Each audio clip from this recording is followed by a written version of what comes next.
ታሪክ ንግሥቶች ዘውዳቸውን ሲነጠቁ እንዴት እንደጮኹ አይነግርህም።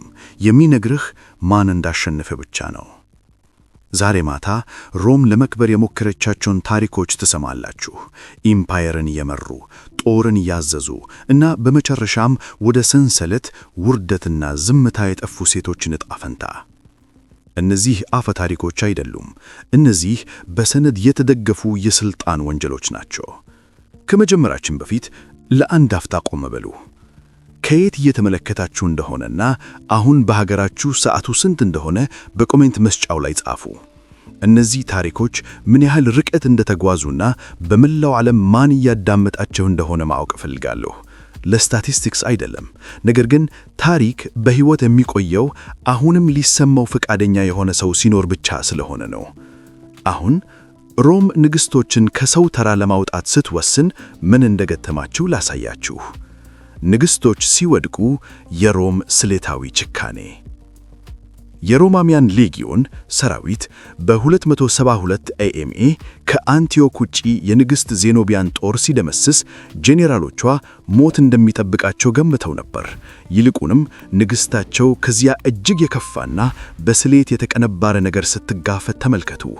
ሮም ገዢዎችን ሳትገድል እንዴት መስበር እንደምትችልና እምቢተኛ ንግሥታትን ለኢምፔሪያል ኃይሏ ሕያው መታሰቢያዎች አድርጋ እንዴት መቀየር እንደምትችል ጥበብ አዳብራ ነበር። ዘውድ ለጫኑ ሴቶች ሽንፈት ማለት ለመክታት ብቻ ሳይሆን ክብርን ከነጭ ራሹ ለማጥፋት ታስቦ የተዘጋጀ ጭካኔን መጋፈት ማለት ነበር። የሮም ሕግ ለንግሥቶች የሕግ ጥበቃን ነፍጓል። በሮም ሕግ የጦር እስረኞች ለዜጎች የሚሰጠውን ማንኛውንም አይነት ጥበቃን በሚነፍግ መደብ ውስጥ ይኖራሉ። ዩስ ጄንቲየም ወይም የብሔራቸው ሕግ በመባል የሚታወቀው መርህ ወታደራዊ ሽንፈት ነፃ ሰዎችን ወደ ንብረትነት እንደሚቀይር ደንግጎ ነበር። አንዲት ከተማ ስትወድቅ ወይም አንድ ሰራዊት እጅ ሲሰጥ ነዋሪዎቹ ቀድሞ ሲነበራቸው ደረጃ ግምት ውስጥ ሳይገባ በሕግ ባሪያዎች ይሆናሉ። አንዲት ንግሥት በተሸነፈችው ሰራዊቷ ውስጥ ካለ ዝቅተኛ ወታደር የተለየ ሕግ ደረጃ አይኖራትም። ይህ የሕግ ማዕቀፍ አስፈሪ እውነታን ፈጠረ። ሮማ ዜጎች ከተወሰኑ ቅጣቶች የሚታደጋቸው መብታቸው ነበራቸው። የሮማን ዜጋ መግረፍ እንደ ነብር ይቆጥር ነበር። ያለ ፍርድ መግደል ቁጣን ይቀሰቅስ ነበር። ነገር ግን የውጭ እስረኞች የንጉሣዊ ደም ቢኖራቸውም እንዲህ አይነት ጥበቃ አልነበራቸውም። በማራኪዎቻቸው ወይም በያዟቸው ሰዎች ፍላጎት መሰረት ሊንገላቱ፣ ለእይታ ሊቀርቡ፣ ሊሸጡ ወይም ሊገደሉ ይችላሉ። የሮም ሕግ ለጾታም ሆነ ለክቡርነት ወይም ለኖቢሊቲ ልዩነት አላደረገም። ከአምስተኛው ክፍለ ዘመን አእሜ ጀምሮ የነበረው የሮም የመጀመሪያው የሕግ ኮድ የሆነው 12ቱ ጽላቶች ወይም the 12 tables እነዚህን መርሆች በጭካኔ ግልጽና ጽድቋል። በጦር የተማረቁ እስረኞች የሮሜን መንግሥት ንብረት ይሆናሉ ወይም ለወታደሮች ይከፋፈላሉ። የንጉሣዊ ዘር ሐረግ ያላቸው ሴቶች ዘውዳቸው በሰንሰለት ሲተካ ቀድሞ ሥልጣናቸው ምንም ዋጋ እንደሌለው ይገነዘባሉ። ታሲተስ ይህን የሕግ እውነታ የተሸነፉ ብሪቲሽ ንጉሣውያን ቤተሰቦችን አያያዝ በገለጸበት ወቅት መዝግቧል። የሮማ ባለሥልጣናት አንድ ጊዜ ጦርን ላዘዙና የፍርድን ላስተዳደሩ ሰዎች ላይ ጥልቃን ለመፈጸም ምንም አይነት ማመናተት እንዳላሳዩ ጠቅሷል። ሴት እስረኞች ተጨማሪ ተጋላጭነት ነበራቸው። በክፍለ ዘመናት ወረራ የተገነባው የሮማ ወታደራዊ ቅባት የተማረኩ ሴቶችን እንደ ጦር ገኒማ ይቆጥራቸዋል። እንኳንም ደግሞ የተወሰኑ ልይቶች እስረኞች ቤዛ እስኪከፈል ወይም ፖለቲካዊ ድርድር እስኪደረግ ድረስ በአንጻራዊ ተመችቶ ሊከመቱ ቢችሉም አብዛኞቹ ግን አስቸካይ ውርደትን ይጋፈጣሉ። በጦር እስረኛና በባሪያ መካከል ያለው መስመር በጳግድረት ብቻ ነበር። በተግባር ግን ሽንፈት ቀድሞ ሲነበራቸውን ሁሉ የሚያሟማው ሲሆን የተማረቁ ንጉሳት የሮማ ዜግነት ቢኖራቸው ፍጹም አይታሰብ ለሚሆነው አያያዝ ተጋላጭ ይሆናሉ። ንጉሣዊ እስረኞች በሮማ ድል አድራጊ ሰልፎች ላይ ለእይታ ተቀረቡ። የሮማ ድል አድራጊ ሰልፍ የወታደር ድልን ወደ ሕዝባዊ ተርጥን የቀየረና የተማረቁ ንጉሣውያን ቤተሰቦች የነዚህ የተራቀሙ ሰልፎች ማዕከላዊ ትኩረት ሆነው አገለገሉ። አንድ ጄኔራል ድልን ለማክበር ከሴኔቱ ፍቃድ ሲያገኝ የሮምን በልና በጎዳናዎች ላይ ለሁሉም ለማሳየት የሚያስችል ዝግጅት ይጀመር ነበር። መንገዱ ከማርስ ሜዳ ወይም ፊልድ ኦፍ ማርስ ተነስቶ በፎረሙ በኩል አልፎ እስከ ካፒቶሊን ኮናተረን ድረስ የሚዘለቅ በተጨናነቁ መንገዶች ይጓዛል። እነዚህ ሰልፎች ስነ ልቦናዊ ተጽዕኖን ለማጎልበት የተደሰቱ በጥንቃቄ የተቀነባረ ቅደም ተከተልን ይከተላሉ።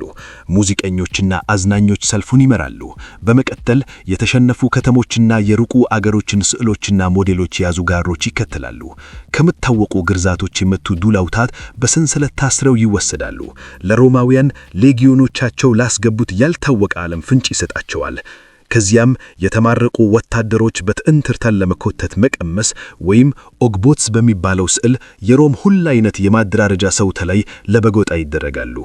ተማረቁ ገዢዎች በጥንትርተው ተርፍ ፈቲፍ የሚሳስሩትን ውደድ በዛ ተብሎ ሲቃበሉ የወደቋቸውን ስፋት ለማጉላት በሱ የሚሏቸውን ደግሞ ሊጀምሩ ያላቸውን ሰፈር ለማሳየት በሚለው በዝላቱ ነገር ግን ምድርን ባስተነፋ አልብሳቸውን ሳይነኩ ቆሌቃሉ። ሰራዊት ያዘዙ ንግስቶች አሁን ውርደታቸውን ያከበረ ሚሳሊቀው ህዝብ ፊት በሰንሰለት ታስረው ይንቀራቀራሉ። ይህ ትንጻጽር ሆኖ በተደረገ ነበር። ገዢዎችን ሙሉ ልብሳቸውን ለብሰው ግን ታስረውና ቅማጠም ቢሆኑ በማሳየት ሮም ከከተማዋን ግድባዎች ውጭ የሚጠራራ መልእክት አስተላልፋል። ከከንዴ የሚርቅ መንግስት የለም፣ ደህንነትን የሚያስተናግድ ዘውት የለም። የድል አድራጊ ሰልፉ ከክብረ በዓል ባለፈ በርካታ ዓላማዎችን አገልግሏል። የሮምን ወታደራዊ ኃይል ለወዳጆችም ሆነ ለጥላቶች አሳይቷል። የሚታይ የድል ማረጋገጫ ለሚሹ ዜጎች የደም ጥማትን አረካም። እንዲሁም የሮምን መስፋፋት ለመቃወም የደፈሩትን ስልጣዊ በሆነ መንገድ ለማዋረድ መድረክ ፈጠረ። ለተማረኩ የንጉሳዊ ደም ላላቸው ሴቶች የድል አድራጊ ሰልፉ ማለት ክብር ሁሉ ተገፎ በሺዎች የሚቆጠሩ ሰዎችን እይታ መታገስ ማለት ነበር። ጉዞ በተለምዶ ሙሉ ቀን የሚወስድ ሲሆን በመንገዱ ላይ የተሰለፉ ተመልካቾች እያንዳንዱን ዝርዝር ሁኔታ እንዲመለከቱ ሰልፉ በዝግታ ይጓዝ ነበር። የተማረኩ ንግስቶች ዕጣ ፈንታቸው አጣብቂኝ ውስጥ እንደገባ እያወቁ በዚህ የመከራ ጎዳና ይራመዳሉ። አንዳንዶቹ ቀኑን በሕይወት ይሻገሩታል፣ ሌሎች ደግሞ የፀሐይን መጥለቅ አያዩም። ይህ አለርግጠኝነት በራሱ እንደ ማሰቃያ ሆኖ ያገለግል ነበር። የተሸነፉት በደስታ በሚቦርቁ ሮማውያን በተከበቡ ጎዳናዎች በሚራመዱበት በእያንዳንዱ እርምጃ እየቀረበ ያለውን ጥፋታቸውን እንዲያስቡ ያስገድዳቸው ነበር። ዘይኖቢያ በወርቅ ሰንሰለቶች ታስራ በሮም ተጓዘች። የፓልሚራዋ ንግሥት ዘይኖቢያ ከግብፅ እስከ አናቶሊያ የሚዘልቅ ግዛት ኢምፔሪያ በመገንባት በምስራቅ የነበረውን የሮማውያን የበላይነት ተገዳድራ ነበር። ንጉሠ ነገሥት ኦሬሊያን በ272 ኢአአም ኃይሏን ደምስሶ ወደ ፋርስ ለመሸሽ ስትሞክር በያዛት ጊዜ ያገኘው ከወታደራዊ ድል በየለጠ ነበር። ለመጪው የድል አድራጊ ሰልፉ ትራያምፍ ፍጹም የሆነ ምልክት አግኝቶ ነበር። በአራተኛው ክፍለ ዘመን የተጻፈው የንጉሠ ነገሥታት የሕይወት ታሪክ ስብስብ የሆነው ሂስቶሪያ ኦጎስታ በ274 ኢአአም ባደረገው የድል አድራጊ ሰልፍ ላይ ዘይኖቢያ ስለነበራት ገጽታ ዝርዝር መግለጫ ይሰጣል። ይህ ዘገባ ምናልባትም የዓይን እማኞችን ምስክርነት መሠረት ያደረገው ተመልካቾችን በቅንጦቱና በጭካኔው ለማሽመድመድ ታስቦ የተዘጋጀን ትዕይንት ይገልጻል። ዘይኖቢያ የፀሐይ ብርሃንን በሚያንጸባርቁ ጌጣጮች አሸብርቃ ነበር። ይህም በምስራቅ ባለጸጋ መንግሥታት ላይ ሮም ያላትን ኃይል የሚያሳይ የሚያበረቅር ሐውልት አስመስሏት ነበር። ነገር ግን የበለጠ ትኩረት የሳቡት ሰንሰለቶቹ ነበሩ። እነዚህ ለመገታት ብቻ ታስበው የተሰሩ ቀላል የብረት ካቴናዎች አልነበሩም። ዘይኖቢያ የተራመደችው በከባድ የወርቅ ሰንሰለቶች ታስራ ነበር። ሰንሰለቶቹ በጣም ግዙፍ ከመሆናቸው የተነሳ ክብደታቸውን እንዲሸከሙ ለማገዝ ጠባቂዎች አጠገቧ ይጓዝ ነበር። ወርቁ የተመረጠው ሆን ተብሎ ነበር። እነዚህ ሰንሰለቶች ስታዘው የነበረውን ያንኑ ሀብት አሁን ግን ወደ ባርነት መሳሪያነት የተቀየረውን ያመለክቱ ነበር። መላ አካሏ የተሸነፈ ሀብት ተንቀሳቃሽ ማሳያ ሆኖ ነበር። የጥንት ምንጮች እንደሚያመለክቱት ዘይኖቢያ በዚህ መከራ ሁሉ አስደናቂ የሆነ እርጋታን ጠብቃ ነበር። ምናልባትም የወርቅ ሰንሰለቶቹ ክብደትና በጠላትነት መንፈስ የተሞላ ሕዝብ መካከል የተደረገው የሰዓታት የዝግታ ጉዞ ቢኖርም ራሷን በኩራትና በክብር ዲግኒቲ ይዛ ነበር። ይህ እምቢተኝነቷ፣ ጽናቷ ሕይወቷን ሊያጠርፍላት ሊሆን ይችላል። ኦሬሊያን ምናልባትም በአኳኗ ተደንቆ ወይም የእርሷ በሕይወት መቀጠል ከሞቷ አንጻር ለዓላማው የሚያሰግል በማሰብ አብዛኞቹን የተማረኩ ገዢዎች የሚጠበቃቸውን ሞት ዘይኖቢያን ማራ። ይለትም ንጉሠ ነገሥቱ በሮም አካባቢ የሚገኝ ቪላ ሰጥታት ቀሪው ዘመኑን እዚያውን አሳለፈች። አንዳንድ የታሪክ መዛግብት እንደሚገልጹት ከሆነ ዘይኖቢያ የሮማን ሴናተር አግብታ የከፍተኛው ማህበረሰብ አካል እንደሆነችና ሴቶቿም ከተከበሩ ቤተሰቦች ጋር እንደተጋቡ ይነገራል። ይህ ድርጊት የሮማኑን ምሁራንና ወይስ በድቅምት የተፈጸመ የውርደት ትዕቢት ነው የሚለው ጉዳይ አሁንም አከራካሪ ነው። ዜኖቢያ የመጨረሻዎቹን 10 ዓመታት በኢጣሊያን ያሳለፈችው የሮም የኃይል ምልክት ሆና ነበር። ይህም ታላቁ ንጉሣት ሳይቀሩ ተሸንፈው እንዴት በሮም ስር ሊወድቁ የሚችሉ እንደሆነ ለሕዝቡ የሚያሳይ ሕይወት ምስክር ነች። የቡዲካ ልጆች በሮም ወታደሮች የተፈጸመባቸው በደል በ40 የካይሴኒ ንጉሥ ፕራሱታጎስ ሲሞት መንግሥቱንና ቤተሰቡን ለመጠበቅ ታስቦ የተዘጋጀ ኑዛዜ ትቶ ነበር። ግዛቱን ለሁለት በመክፈል ግማሹን ለንጉሠ ነገሥት ኔሮ፣ ቀሪውን ለሁለቱ ሴቶቹ ያወርሳል። ንጉሡ ይህንን ያደረገው የሮምን ፍላጎት ማሟላትና ከእነርሱ ጋር በመስማማት የካይሴኒን ነጻነት ለማስጠበቅ አስቦ ነበር። ነገር ግን ይህ ስልት በከፋ ሁኔታ ከሸለ። በካቱስ የሚመሩት የሮም ባለሥልጣናት የንጉሡን ኑዛዜ ሙሉ ለሙሉ ጎን ላይ ተዉት። የካይሴኒ መሬትና ንብረት በመውረስ መላው መንግሥቱ የሮም ንብረት እንደሆነ አወጁ። ንግሥት ቡዲካ ይህንን ሕገወጥ ድርጊት ስትቃወም ለተሸነፉ መሪዎች የንጉሣዊ ክብር ምንም አይነት ጥበቃ እንደማያደርጋቸው የሚያሳይ ከባድ ቅጣት ጠበቃት። በወቅቱ እንግሊዝን ውስጥ የሚኖረው ታሪክ ጸሐፊ ታሲቶስ ይህንን ተከትሎ የተፈጠረውን ሁኔታ በግልጽ ቋንቋ አስፍርቷል። ቡዲካ በአደባባይ የጅራፍ ቅጣት ተቀጣች። መገራቷ ብቻውን ትልቅ የክብር መደፋር ነበር። አንድን ሮማዊ ጽንገታ እንኳን ለመምታት ሕጋዊ ግሊትና የሥነ ሥርዓት ጥበቃ ያስፈልግ ነበር። አጋር መንግሥትን ንግሥት መግራት ሆን ተብሎ የተደረገ የውርደት ድርጊት ነበር።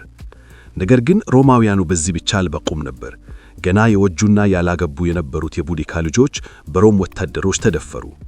ታሪክ ጸሐፊው የቡዲካን መገራትና የልጆቿን መደፈር ለተነሳው አመልት የመጀመሪያ ምክንያት አድርጎ ያስቀምጣል። ይህ በደል በዘፍተኝነት የተፈጸመ የኃይል እርምጃ ሳይሆን የንጉሣዊ ቤተሰቡን ወነን ለመስበርና ሮም በካይሴኒ ላይ ያላትን በላይነት ለማሳየት ታስቦ የተፈጸመ ስልጣዊ ውርደት ነበር። የእነዚህ ወንጀሎች የሕዝባዊ ባህሪ ተጽዕኖአቸውን አበዛ። ይህ በድቅምት የተፈጸመ ጥቃት ሳይሆን በአይሴኒ ሕዝብ ፊት የተፈጸመ ውርደት ነበር። የሮማ ባለሥልጣናት የንጉሣዊ ቤተሰብን በሕዝቦቻቸው ፊት በማንገላታት የንጉሠ ነገሥቱን ሥልጣን ለሚጠራጠሩ ሰዎች ስለሚጠብቃቸው ዕጣ ፈንታ መልእክት አስተላልፈዋል። በቡዲካና በሴቶች ልጆቿ ላይ የደረሰው አካላዊ ጥቃትና በደል መላውን ሕዝብ በማስፈራራት ለማስገዛት ታስቦ ነበር። ይህ ስልት በሚያስደንቅ ሁኔታ ወደ ኋላ ተመልሷል። ተቃውሞውን ከመጨፍለቅ ይልቅ በንጉሣዊው ቤተሰብ ላይ የተፈጸመው በደል ሮምን ከብሪታንያ ሊያባርራት የቀረውን ዓመፅ አስነሳ። ቡዲካ ለንዲኒየምን ጨምሮ 3 የሮማን ከተሞችን ያወደመ ሰራዊት በማቋቋም በ10 ሺዎች የሚቆጠሩ የሮማ ዜጎችንና አጋሮቻቸውን ገድላለች። ታሲተስ ለቡዲካ የሰጠውን ንግግር ጠብቆታል። በዚህ ንግግሯ ላይ እሷ የምትዋጋው ግዛቷን ለመጠበቅ እንደምትፈልግ ንግሥት ሳይሆን የተደፈረ ሰውነቷንና የሴቶች ልጆቿን የተደፈረ ክብር ለመበቀል እንደምትፈልግ ሴት መሆኗን ገልጻለች። ዓመፁ ባልታወቀ የጦር ሜዳ ላይ በሽንፈት ተጠናቀቀ። በዚህም የሮማውያን ዲሲፕሊንና ታክቲካዊ አቀማመጥ እጅግ በጣም ትልቅ የሆኑትን የብሪታንያ ጦር ኃይሎች ታሸንፈዋል። ታሲተስ ቡዲካ ከመያዝ ይልቅ ራሷን በመርዝ ገድላለች ሲል ተናግሯል። የሴቶች ልጆቿ ዕጣ ፈንታ አልተመዘገበም። ከመጀመሪያው ጥቃት በኋላ ከታሪክ መዛግብት ጠፍተዋል። ታሪካቸው በዝምታ ጠፍቷል። ከድል በኋላ የነበረ ግዳይ አበቃ። የድል ሰልፎች በሮም በኩል ወደ ካፒቶሊን ኮረበታ ሲያመሩ የተያዙ ገዢዎች ጉዟቸው በማመርቲን እስር ቤት ሊያበቃ እንደሚችል ያውቁ ነበር። በላቲን ቱሊያነም በመባል ይታወቃል። በካፒቶሊን ሰሜን ምስራቅ ተዳፋጅ ላይ የተገነባው ይህ ጥንታዊ መዋቅር ለሮም በጣም ታዋቂ ጠላቶች የመጨረሻ ማቆሚያ ሆኖ አገልግሏል።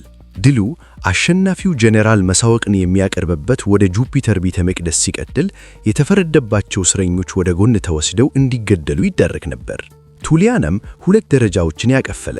የላይኛው ክፍል እንደ ማቆያ ክፍል ሆኖ ያገለግል ነበር። ነገር ግን የታችኛው እስር ቤት በጣራው ላይ ባለው ቀዳዳ ብቻ የሚደረስበት የግድያ ክፍል ሆነ። እዚህ በድቅድቅ ጨለማና በቆሻሻ መካከል የሮም ጠላቶች የሕይወታቸውን ፍጻሜ ያገኙ። አሟሟታቸው የተለያየ ነበር። አንዳንዶቹ እስትንፋሳቸው ታፍነው እንዲገደሉ ሲደረጉ፣ ሌሎች ደግሞ በረሃብ አለንጋ እየተገረፉ እንዲሞቱ ይጣሉ ነበር። ይህ የግድያ ሂደት ሆን ተብሎ ከሕዝብ እይታ ይሰወራል። ከላይ በጉዳኖች ላይ ሕዝቡ በደስታ ሲፈነጠጥ፣ እዚህ ታች ግን ይህ ዘግናኝ ድርጊት ይፈጸም ነበር። የጋል ጎሳዎችን በጁልየስ ቄሳር ላይ ያስተባበረው የጋል ሹም ቬርሲንጀቶሪክ ለዚህ ዕጣ ፈንታ ጥሩ ማሳያ ነው። በ52 ዓመተ ዓለም BCE በአሌሲያ ጦርነት ከተሸነፈ በኋላ ቄሳር ለ6 ዓመት በእስር ቆይቶት በመጨረሻም በ46 ዓመተ ዓለም በሮም የተደረገው የድል ሰልፍ ላይ ለሕዝብ እይታ አበቃው። ያ በአንድ ወቅት ብርቱና ግርማ ሞገስ የነበረው የጋል መሪ በእስር ቆይታው ሰውነቱ ተጉሳጉሶ በሮም ሕዝብ ፊት ሲቀርብ ተሰባብሮ የደከመ ምስል ሆኖ ነበር። ከሰልፉ በኋላም ወደ ቱሊያንም ወህኒ ቤት ተወስዶ ተገደለ። የኑሚዲያው ንጉሥ ጁጉርታም በ104 ዓመተ ዓለም ከማሪዮስ የድል በዓል በኋላ ተመሳሳይ ጨካኝ ፍጻሜ አግኝቷል። እንደ ጥንታዊ ታሪክ ድርሳዎች ዘገባ ወደ ቱሊያንም የታችኛው ክፍል ሲወርድ ንጉሡ በድንገት አይምሮውን ሰጥቶ ነበር። ከላይ ሮም በደስታ ስትሞላ፣ እርሱ ግን ለ6 ቀን በረሃብ እንዲሞት ሰተው የሰቃይ ጩኸቱ በድንጋይ ግድግዳዎቹ ውስጥ ያስተጋባ ነበር። ታሪክ ጸሐፊው ፕሉታርክ እንደዘገበው ንጉሡ በመቃዥት ውስጥ የነበሩት የመጨረሻ ቃላቱ ይህ የሮም መታጠብ እንዴት ይቀዘቅዛል የሚሉ ነበሩ። በ70 ዓመተ ዓለም CE የኢየሩሳሌምን እንድትፈርስ ያደረገውን የአይሁድ አመፅ የለራው ሲሞን ባር ጊዮራም በቲቶ የድል ሰልፍ ላይ ከታየ በኋላ በፎረም የሚገኘው የተለመደው የመገደል ስፍራ ተገደለ። ታሪክ ጸሐፊው ጆሴፍስ እንደጻፈው ግድያው መፈጸሙን የሚገልጽ መልእክት እስከሚመታ ድረስ የድል ሰልፉ በጁፒተር ቤተ መቅደስ ቆም ይል ነበር። ስነ ሥርዓቱ የሚጠናቀቀው የጠላት መሪ መሞቱ ከተረጋገጠ በኋላ ብቻ ነበር። እልቆስ ሁሉም የተማሩ መሪዎች ወዲያው ግዳይ አይደረስም። ውሳኔው በድል ያደረገው ጄኔራል እጅ ላይ፣ በሁለተኛ በግዛቱ መስፋፋት ጊዜ ደግሞ በራሱ በንጉሠ ነገሥቱ እጅ ላይ የሚወሰን ነበር። አንዳንዶቹ እስረኞች በሕይወት መቆየታቸው የበለጠ ዋጋ ነበረው። እነዚህም የሮም ዘላቂ የድል ምልክቶች ሆነው ወይም ለወደፊት ድርድሮች እንደ መደራደሪያነት ያገለግሉ ነበር። ነገር ግን ለሞት ለተፈረደባቸው ምርኮኞች የድል ሰልፉ ወደ ቱሊያንም ድቅድቅ ጨለማ ከመውረዳቸው በፊት የሚሰጣቸው ጊዜያዊ የትንፋሽ ጊዜ ብቻ ነበር። የመደምደሚያ ሐሳብ የሮም ወታደሮች የተማረኩ ንግሥቶችን የሚይዙበት መንገድ በጥንቱ ዓለም የኃይል አገዛዝ እንዴት ይሠራ እንደነበር ቁልጭ አድርጎ ያሳያል። ዜጎችን የሚከላከሉ የሕግ ሥርዓቶች በጦርነት አሸናፊነት ወሰን ላይ ሲደርሱ ድምጥማጣቸው ይጠፋ ነበር።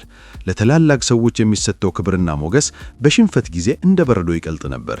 በታሲተስ፣ ካሲየስ ዲዮ እና በሌሎች የጥንት ታሪክ ጸሐፊዎች የተመዘገቡት እነዚህ ሁነቶች በሮም ወረራ ውስጥ የተሰወረውንና ሆን ተብሎ የሚፈጸም ጭካኔ እንድንጋፈት ያስገድዱናል።